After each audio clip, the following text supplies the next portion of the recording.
Hola, buenos días. Soy Lucián Florina Tanasov, un alumno de la ULL, y hoy vengo a presentaros a una filósofa, autora y escritora que es conocida como Iris Murdoch. Yo vengo a hablaros de una obra suya que se llama La soberanía del bien. Esta obra son como 3 artículos o 3 capítulos separados que originalmente fueron unas conferencias. Es por ello que realmente tiene un espíritu eminentemente oral y ya luego se transcribieron y se articularon ya como capitulitos o como lo que en el mundo académico se llaman papers, es decir, una serie de artículos. Yo he intentado unirlo de manera que tenga una línea coherente, argumental, pero en primer lugar os voy a dar una introducción y el contexto histórico para que entendáis por qué dice las cosas que dice y en qué momento. Ella vivió entre 1919 y 1999 y ella se centra en hablar de las 2 escuelas o movimientos principales, podríamos decir, de la filosofía del siglo XX. En primer lugar os voy a hablar del positivismo, que realmente se inicia en el siglo XIX con un autor que se llama Auguste Comte y que realmente lo que propone desde el ámbito de la sociología es que el conocimiento debería hacerse en base al método experimental de las ciencias naturales y que todo lo que sea llamado conocimiento debe partir de los datos que la realidad nos da. Para entenderlo de una manera más sencilla, positivismo viene de positum en latín, es decir, la palabra positivo realmente a lo que se refiere es a algo que está puesto. Positum es lo puesto, es decir, que nosotros nos limitamos a estudiar lo que ya está en la realidad. Solo tenemos que acercarnos, investigarlo y exponerlo. Esto evoluciona en el siglo XX y tenemos una serie de autores famosos como George Edward Moore, Bertrand Russell, Ludwig Wittgenstein y finalmente, por dar otro nombre, Alfred Jules Ayer. Este grupo y este pensamiento tan famoso que dio lugar a lo que se conoce como el Círculo de Viena. Tiene muchos nombres y demás, pero nos vamos a quedar con esto de momento.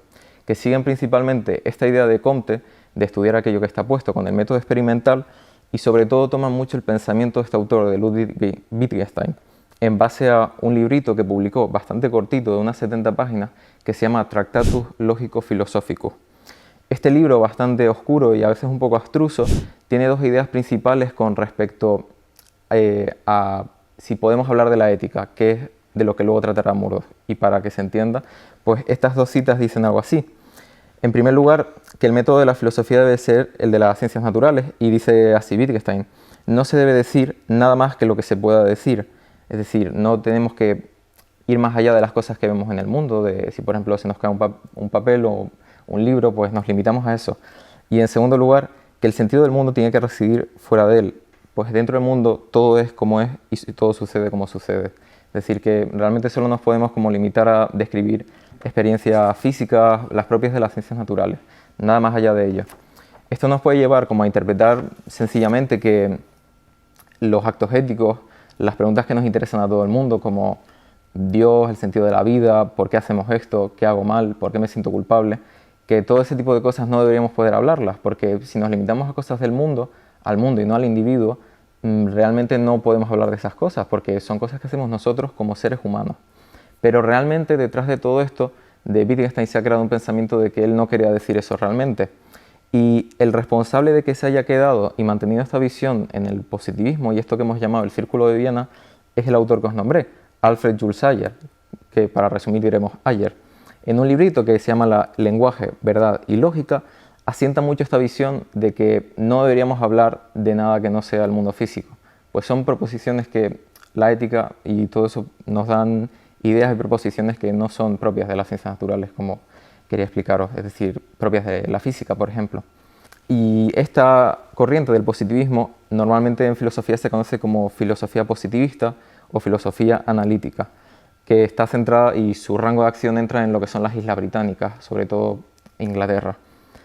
En segundo lugar tendríamos el existencialismo. Esto más que una escuela es un movimiento. Realmente hay que centrarse en el hecho de que sea un movimiento. Es una palabra que intenta subsumir o absorber un montón de personas, desde escritores hasta ya filósofos, o sea, en una sola denominación. Por lo cual es muy complejo como decir que sea una escuela como lo es la analítica, en la que sí hay como maestros, alumnos y una serie de personas. En este caso nos quedamos con el autor más famoso que todo el mundo conoce, que es Jean-Paul Sartre, que filósofo francés, que ya sí que siempre se le reconoce como existencialista. Y es en el que de hecho Murdoch se centra, al punto de que uno de sus primeros libros se centró en Sartre. Él básicamente, la premisa del existencialismo, quedándonos con Sartre, es que la existencia precede a la esencia. Unos palabrotes que son un poco raros, pero esto lo que quiere decir es que si vamos a ir a lo contrario. Por ejemplo, la esencia precede a la existencia. Es decir, nosotros antes de existir hay cosas que están bien y que están mal. Yo, por ejemplo, ahora podría decir una palabrota, pero eso ya está como puesto antes de que yo exista. Pero si la esencia no precede a mi existencia, si yo existo y luego pasan las cosas, entonces que yo decida decir una palabrota, ya estoy aquí haciendo un acto ético, estoy decidiéndolo yo, no me tengo que atener a algo que ya existe, lo cual vuelve todo bastante enrevesado, porque entonces vivimos en un mundo vacío en el que somos completamente libres y en el que tenemos que decir nosotros mismos qué hacer, lo cual nos da bastante angustia, pero de esto vamos a hablar más adelante. En pocas palabras, en una frase podríamos decir del existencialismo que son nuestros actos los que determinan los valores éticos y no al revés, que es como siempre lo hemos pensado. Tendrías que ser amable, tienes que ser justo con los demás, deberías hablar con paciencia. Esas son cosas que si se diera al revés, nosotros no tenemos a ellas, pero no. Nosotros ahora actuamos y decidimos que esas cosas sean las buenas. Todo esto del existencialismo, entre otras cosas, que es muy complejo, lo englobamos en la palabra filosofía continental. Lo de continental viene un poco porque, como os dije, las islas británicas pues, es donde se desarrolla la filosofía analítica. Así que de ahí nace eso de filosofía continental, que es una palabra un poco más rara que analítico. Ahora pasemos ya al libro en sí, es decir, la soberanía del bien. Yo lo he dividido como en una serie de apartaditos y el primero es el modelo de humano. Murdoch nos dice, a pesar de que podría ser un poco raro, que positivismo y existencialismo, como dos corrientes que parecieran muy distintas, en realidad comparten un mismo modelo de ser humano. Es decir, como un mismo paradigma de cómo actuamos y de qué hacemos. Esa es su tesis principal, al punto de llegar a decir que incluso el positivismo es un existencialismo. Cosa que es rara porque realmente, si desde el positivismo nos dicen que no podemos centrarnos en actos éticos, ¿qué sentido tendría esto? Bueno, ella lo va a explicar y que realmente a partir de lo que dicen se deduce que sí, ellos siguen este mismo paradigma. Para todo esto, para intentar explicar por qué todos son existencialistas en el fondo, toma el modelo de un autor que se llama Stuart Hampshire, que es también positivista y bueno, toma de aparte de un libro suyo, pues el modelo que se expone, que tiene los siguientes rasgos, de cómo somos y también cómo deberíamos ser. Por un lado, deberíamos saber lo que hacemos en todo momento. En segundo lugar, conocer nuestra situación de manera total. Esto es, yo ahora mismo sé que estoy aquí hablando a vosotros y a vosotras, sé que estoy hablando a una serie de personas, sé que estoy haciendo las cosas y conozco mi situación vital y todo, es decir, conozco todas las posibilidades de lo que estoy haciendo.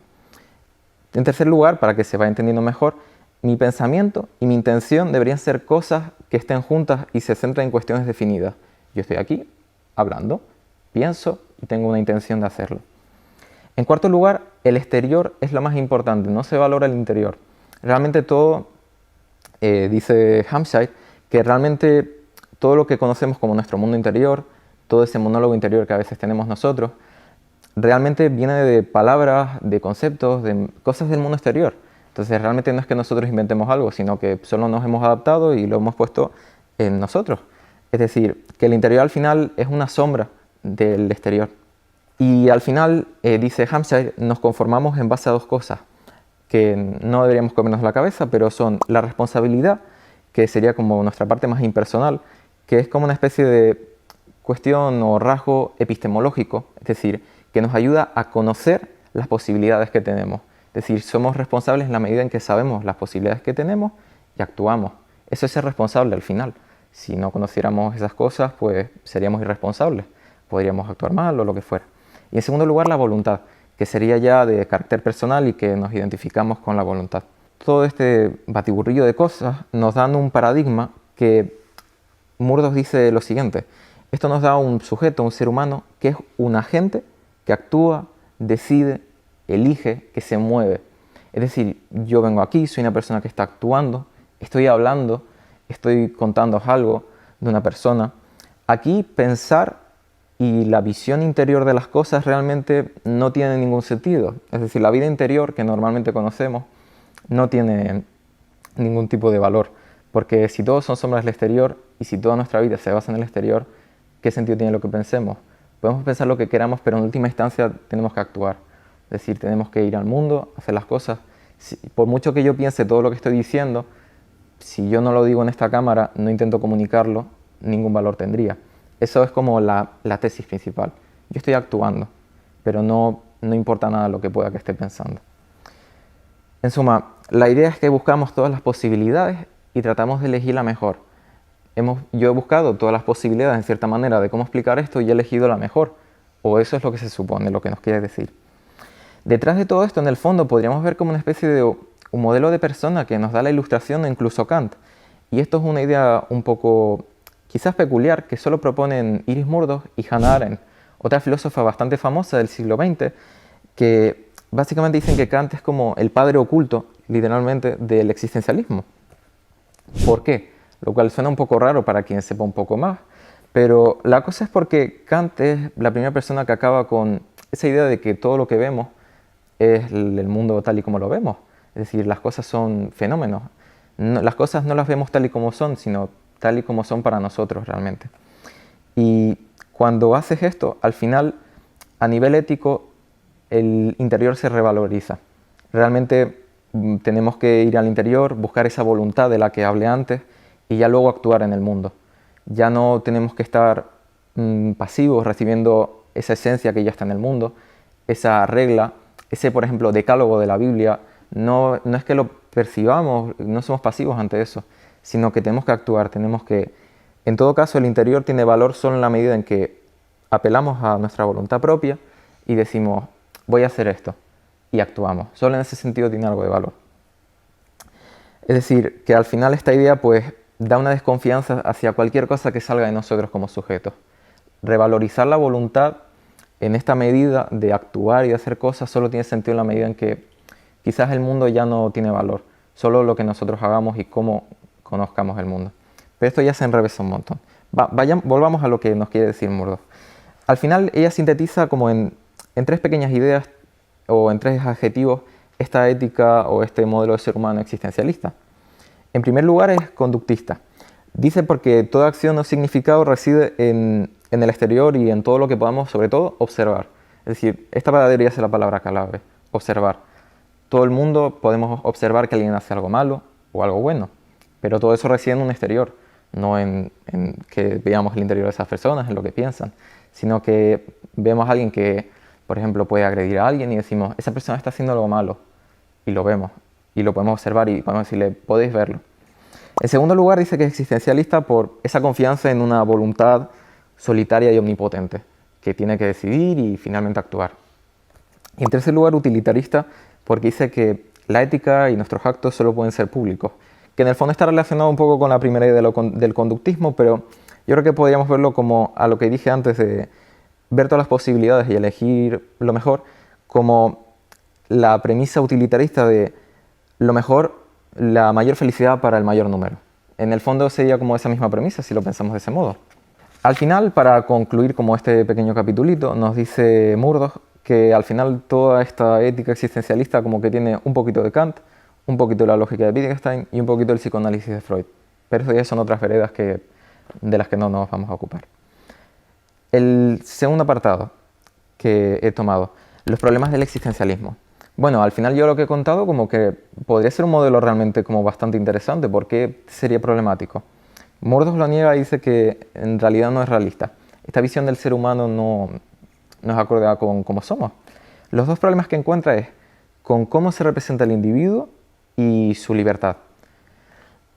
En primer lugar, ella divide el existencialismo como en dos pequeñas ramas y dice que en la medida en que tengamos razones para hacer una cosa, es una rama más kantiana. Y en la medida en que no tengamos razones para hacer las cosas, es una rama surrealista. Es decir, que yo explique bien las cosas, podría decir, pues tiene sentido porque quiero que lo entendáis bien, quiero que aprendáis de Murdoch, de este pensamiento súper chulo, pero si realmente no tuviera sentido, como que sería más surrealista. Pero bueno, eso no es lo más importante. La cuestión es la libertad. Es decir, que derivamos en dos extremos. Por un lado, la máxima libertad, el máximo libre albedrío. Podemos hacer lo que queramos. Delante de esta cámara yo podría decir cualquier cosa. Podría hacer las cosas mal, podría levantarme, coger esta silla y moverme a otro lado, pero no lo hago. Es decir, como que todo el abanico de cosas que podría hacer es casi infinito, parecería. Y eso nos causa angustia. En alemán lo llaman Angst, aunque también en inglés lo usan como una especie de germanicismo. Y básicamente en ese vacío pues tenemos que como apelar a nuestra voluntad y decir, ¿qué hacer ante todo esto? Lo cual, en el fondo, ahora volveremos a la angustia. La otra posición sería un determinismo absoluto. Sartre llega a decir que cuando deliberas todo está decidido. Es decir, que al final da un poco igual lo que hagas porque tanta voluntad y tanta cuestión, si no hay razones, al final apelas a cualquier cosa, apelas a un instinto quizás incluso, y entonces no hay nada que hacer. El problema, máximo albedrío, máximo libre albedrío. Es decir, si yo, por ejemplo, rompo un vaso, me debería sentir culpable porque realmente lo he decidido, ¿no? Eso es lo que nos quiere decir Murdoch, es decir, yo he decidido romper el vaso, si yo me equivoco ahora hablando con mis palabras, me siento culpable porque podría haberlo hecho mejor. Es decir, todos los errores que cometa en la vida son porque yo quise. Entonces la angustia que da esta situación es bastante amplia y gigante. Y en el determinismo es la misma angustia. Es decir, si nada sirve de nada, si todo es decir, si tenemos un error, si por ejemplo somos muy injustos y eso está determinado, no podemos hacer absolutamente nada, la angustia y la culpa es la misma. Y en el peor de los casos, en esta situación, lo único que se apela es al fatalismo y a la irresponsabilidad. Es decir, no le podemos decir a nadie, oye, has hecho esto mal, cámbialo porfa, o mejora, o simplemente date cuenta que esto está mal. Y en un modelo determinista, ¿qué sentido tendría que dijéramos eso si todo está determinado? ¿Qué propondría Murdoch? Claro, porque hemos hecho todas las críticas y siempre se da este momento vacío en el que parece que solo criticamos y no decimos nada. Pero Murdoch sí que viene con algo para proponernos. Ella se ve principalmente influenciada por dos personas. Por Simone Weil, que es una filósofa cristiana del siglo XX, que nace al principio del siglo XX y muere bastante joven en los años 40 durante la Segunda Guerra Mundial por un problema de tuberculosis y bueno, es bastante largo. Y en segundo lugar en Platón, que ya autor conocido, Grecia clásica, que sí, primer filósofo que escribe, en fin. Y lo que podríamos, ya aquí pasaremos como al tercer capítulo que propongo, que sería la ética de la atención o ética de la perfección, que sería como el nombre que le daríamos a esto que propone Murdoch. Ella propone otro modelo y paradigma, es decir, niega el movimiento y la acción, que es lo que hace todo el rato el existencialismo. Como he dicho, volvemos anteriormente, yo decido y actúo, estoy aquí, me he movido de mi casa, me tengo que duchar, lo que sea, venir a aprender estas cosas y he venido hasta aquí. Pero Murdoch dice, no, vamos a revalorizar la visión, somos sujetos que tienen una visión interior, que se miran hacia adentro y miran hacia afuera y tenemos que poner atención y amor, un concepto como bastante raro dentro de la filosofía, normalmente como que se ha quedado bastante fuera por sentir que es como algo, dicho de manera coloquial, como cursi. Pero sí, ella apela al amor, sobre todo la atención y al amor, como estos dos conceptos que vienen de Simone Weil. En general, lo que quiere decir es que no estamos en una constante decisión, que es lo que da el existencialismo. Estoy decidiendo constantemente cosas, si estamos en ese máximo albedrío, libre albedrío, claramente. Es decir, estoy decidiendo mover mis manos, estoy decidiendo hablar, mirar a la cámara, mirar al texto, recordar cosas, intentar hacer todo. No, somos seres en un progreso constantemente hacia la perfección.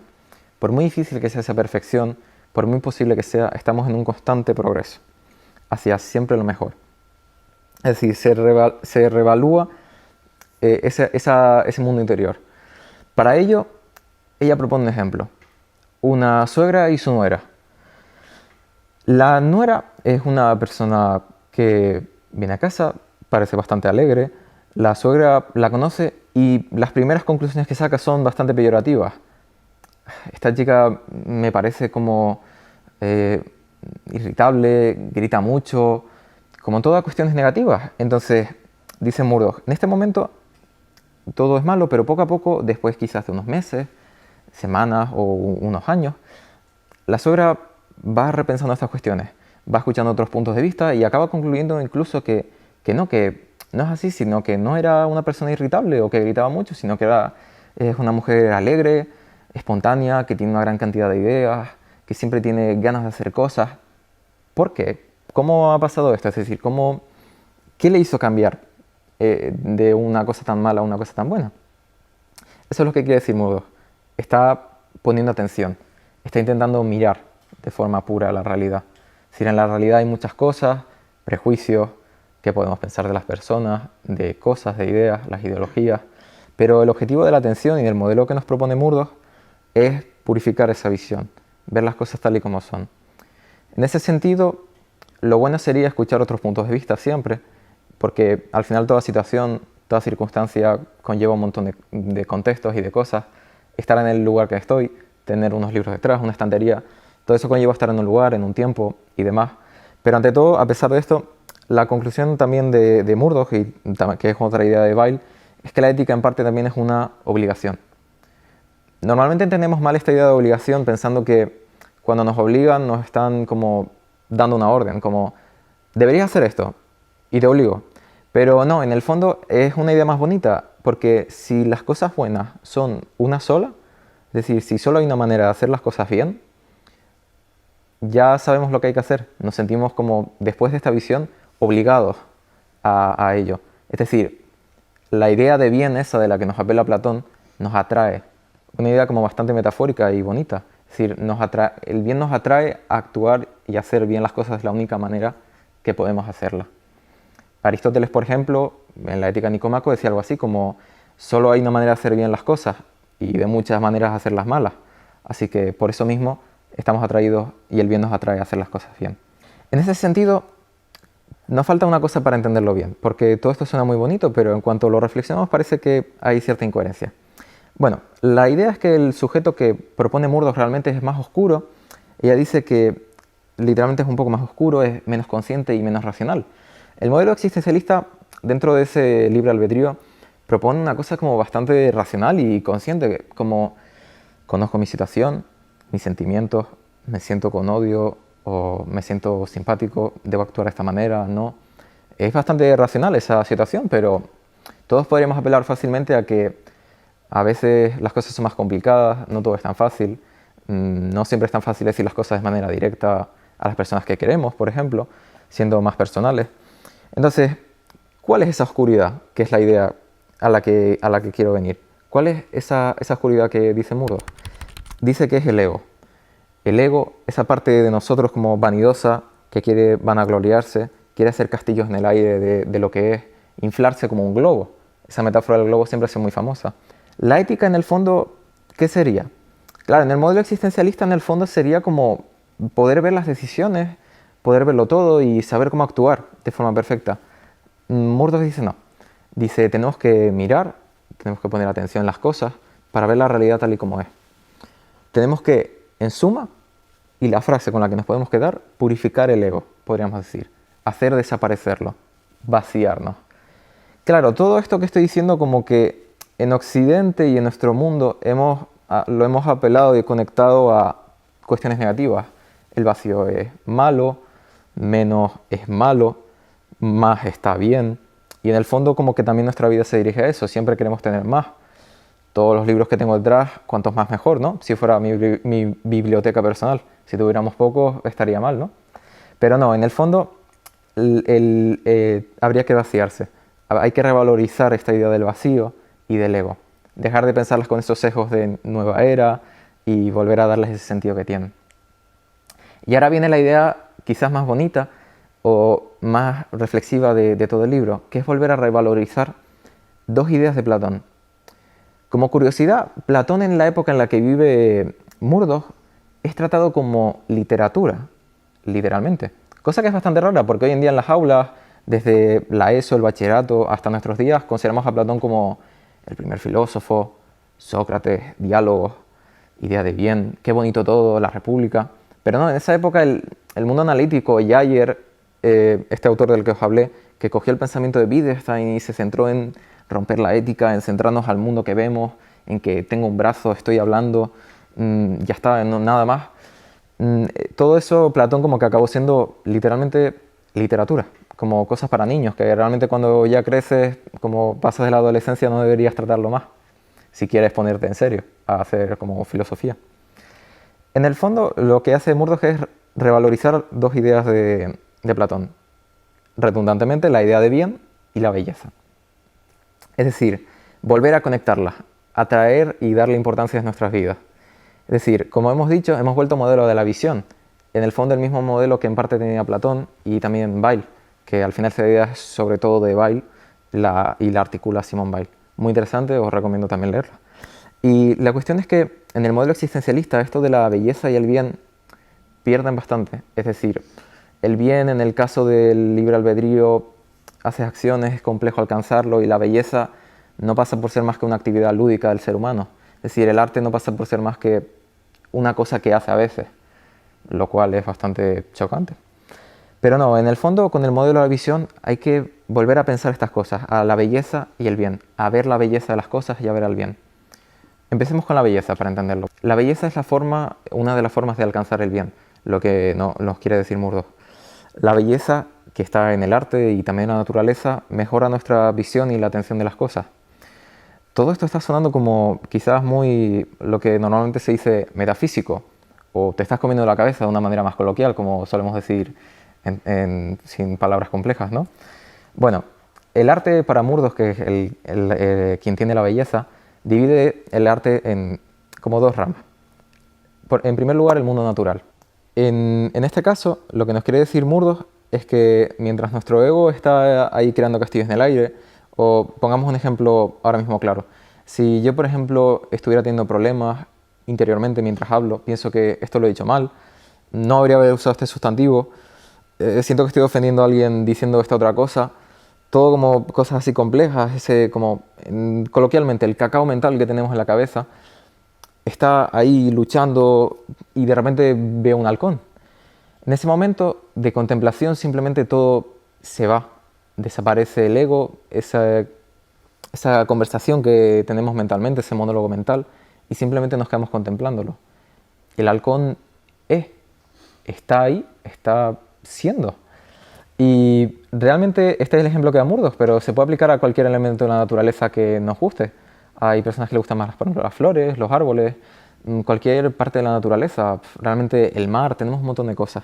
El mar seguramente sea como el elemento más común que a todos nos gusta un montón, como ver el mar y ese constante movimiento, pero al mismo tiempo como estática, ¿no? Es una cuestión rara, pero ahí está la cosa, que todo se elimina.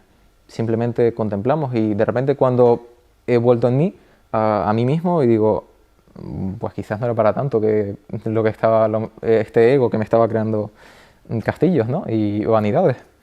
Entonces, aquí en el fondo nos damos cuenta de que lo que quiere hacer Murdoch es una equivalencia entre la realidad y el bien. Es decir, la bondad y la realidad son lo mismo. Ver la realidad de manera correcta es también el bien. Para entenderlo mejor, puede que esté bien recuperar una metáfora del budismo y del hinduismo sobre todo, también, que sería el velo de Maya. Tener un velo delante de nosotros que nos impide ver las cosas tal y como son. Es decir, yo ahora mismo quizás mi vanidad está haciendo cosas y no veo cómo es la realidad. Y estos momentos de naturaleza, del arte de la naturaleza, rompen el velo, lo rasgan, podemos ver algo más. No lo pone Murdoch, pero seguro que en parte de ella apela a ese elemento y quizás ayuda a entenderlo mejor. Es más bien una herramienta pedagógica para entenderlo. En segundo lugar, el arte humano. Claro, porque hemos hablado de la naturaleza, pero hacemos arte también, ¿no? Aquí hace otra distinción Murdoch, que sería entre el gran arte, con estas palabras como tan bonitas, y el arte fantasioso. El arte que realmente busca manifestar el ego de cada persona. Decir, mira qué cuadro tan chulo he hecho, no sé qué, mira lo que he hecho, este es mi mundo, sí veo las cosas, tal. Y que al final tú dices, ¿qué me estás contando, no? Pero el arte de verdad, el gran arte, busca otra cosa, no esa cuestión del ego, sino lo mismo que la atención. Es decir, ve la realidad tal y como es. En este fondo, aquí lo que nos quiere decir Murdoch es que el gran arte busca también ver bien, vamos a llamarlo arte ya para quedarnos con esa cuestión, el arte quiere también ver bien. Y lo que dice, que es bastante precioso, es que al final el arte lo que nos enseña es la forma en que hacemos el bien, o sea, es decir, el arte es lo más educativo y lo mejor que podemos hacer para aprender el bien, tanto de manera como aprender, como tomarlo, como serlo realmente, ser bueno. Es decir, la consolación que nos da el arte es a intentar enseñarnos las cosas tal y como son, la realidad, enseñarnos a ser buenos, y esto es lo que dice Murdoch literalmente. El arte nos quiere enseñar la muerte, por ejemplo, sin consuelo, en otro sentido, sin consuelo, sin emoción y sin adorno. Es decir, enseñarnos la realidad tal y como es. No entrar en la vanidad de, ay Dios, se murió, no sé, pasó esto. Bueno, la muerte es un tema muy complejo y da para horas de hablar, pero de una forma coloquial y sin burlarnos de ello, como en ese sentido. Sin intentar ver la tragedia que es de una manera correcta, atenta y amorosa, en cierto modo. Es decir, el consuelo final del arte es que nos enseña que lo único que tiene valor en la vida, lo único que tiene valor es el esfuerzo por ser virtuoso, por hacer el bien. Todo esto se contrasta de fondo porque Murdoch cree que realmente la vida humana no tiene un final, o un telos, como se dice en griego, ¿no? Una teleología, es decir, no hay un final al que apelar, como Aristóteles nos decía que era la felicidad, por ejemplo. Otros podríamos decir que es otra cuestión. Pero ella dice que no, somos seres autónomos realmente. Poner un fin quizás sería determinarnos, y tenemos muchas cosas que hacer, muchas posibilidades. Estamos aquí, en suma, estoy aquí diciendo cosas, y también quien esté viendo esto pues está ahí, en el mundo. Pero no debería como apelarnos a tristeza, sino a esa cuestión, sobre todo como a que el arte nos enseña que lo que hay que hacer es ser virtuoso. El bien es lo único que hay permanente e incorruptible en este mundo, que de una manera platónica es tan efímero y veloz, ¿no? Que está en un constante devenir de cosas, siempre pasando. Estoy diciendo estas palabras, en este momento luego tendré que comer, hacer cosas, el tiempo pasa, pero el bien está ahí, es lo permanente y lo incorruptible. Sin embargo, a pesar de esa permanencia e incorruptibilidad, Murdoch apela claramente de forma realista a que somos seres humanos, frágiles, y en cierta manera el bien también es frágil. Si os parece interesante esta idea, tenéis a Martha Nussbaum, que es una filósofa actual que habla de eso y que se ve influida por Murdoch en ese sentido, y hace un libro que se llama literalmente La fragilidad del bien. Bueno, sigamos adelante. El bien es indefinible, dice Murdoch, lo cual es un poco raro, ¿no? Deberíamos definirlo para saber cómo llegar. Retoma la idea de Platón, la famosa idea de la caverna, la alegoría de la caverna, en el libro El diálogo de la República. Es el sol. El sol nos ayuda a ver las cosas tal y como son. Recordemos esto que dije, la realidad y el bien son lo mismo. El sol nos ayuda a ver las cosas tal y como son. Hay luz y gracias a la luz puedo ver y qué estoy haciendo ahora mismo. Si no, si estuviéramos a oscuras, no. La cuestión es que el bien permite ver lo real, pues por esa cuestión. ¿Y por qué indefinible? ¿Por qué no podríamos definirlo? Por varias cosas. Aunque no veamos el bien en sí mismo porque es un sol y ver al sol nos puede llegar a dejar ciegos, sí sabemos que hay cosas que son mejores y peores. Es decir, si por ejemplo yo uso muchas muletillas mientras hago esto, me doy cuenta de que eso no está tan bien como si usara un vocabulario más amplio. O un caso más coloquial, quizás no debería hincharme a comer chuches, lo cual es como un ejemplo muy coloquial, pero es verdad. Sabemos que una persona que sea más sana es mejor que eso. Hay un montón de ejemplos, desde lo más coloquial a lo más complejo o lo más académico, pero se entiende seguro. En segundo lugar, porque el bien es una unidad de virtudes. Es decir, sí, hay muchas virtudes, pero en el fondo, ¿no habéis pensado alguna vez que quizás cuando decimos que una persona es justa, también decimos que es paciente, que escucha, que sabe hablar bien? Es decir, como que es muy difícil que todo eso no se englobe en una sola cosa. Es en ese sentido que Murdoch quiere decirnos que el bien también es indefinible, que es una unidad de virtudes. Sin embargo, ella dice que, podríamos coger la humildad, que es como el mejor rasgo, porque la humildad conserva toda esta idea que ha querido transmitirnos Murdoch del ego. Es decir, vaciarnos por dentro, ser humildes y recibir. Es decir, ver el exterior y también recibir. Es decir, una interdependencia con el mundo. Vaciarnos para poder escuchar a la otra persona que tenemos, a nuestros seres queridos, etc. En suma, y la conclusión final, la que nos quiere llevar Murdoch de por qué el bien es indefinible, es porque el bien está en todas las cosas, y si lo definiéramos quizás sería como lo que Kant llama el imperativo hipotético. Yo te ayudo solo si me das dinero, si no sé qué. Claro, si definiéramos el bien, quizás caemos en esa pobre situación de decir, yo solo te ayudo si me das dinero, yo solo te ayudo si me haces un favor.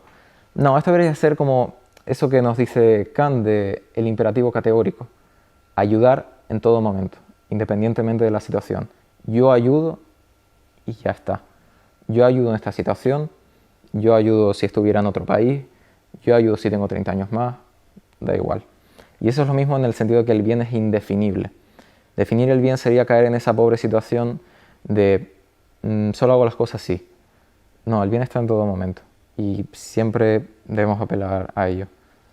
Siempre está ahí, siempre hay que ver, y la vida, en suma, que es lo que quiere decirnos Murdoch, es ese constante perfeccionamiento, ese constante trabajo de visión, de ver el bien, de ver aquello que primero considerábamos mal y darnos cuenta que quizás teníamos un sesgo, esa cuestión. Y para finalizar, vayamos a la conclusión. ¿Por qué Murdoch en parte dice todo esto? Que quizás también es una idea interesante. Murdoch en el fondo quiere hacer una ética sin Dios.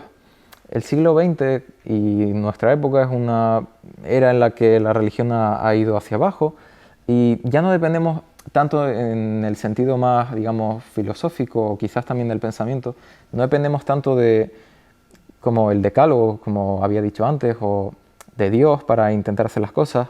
La espiritualidad baja también en parte, como que intentamos siempre ir a cuestiones más materiales, en cierto modo.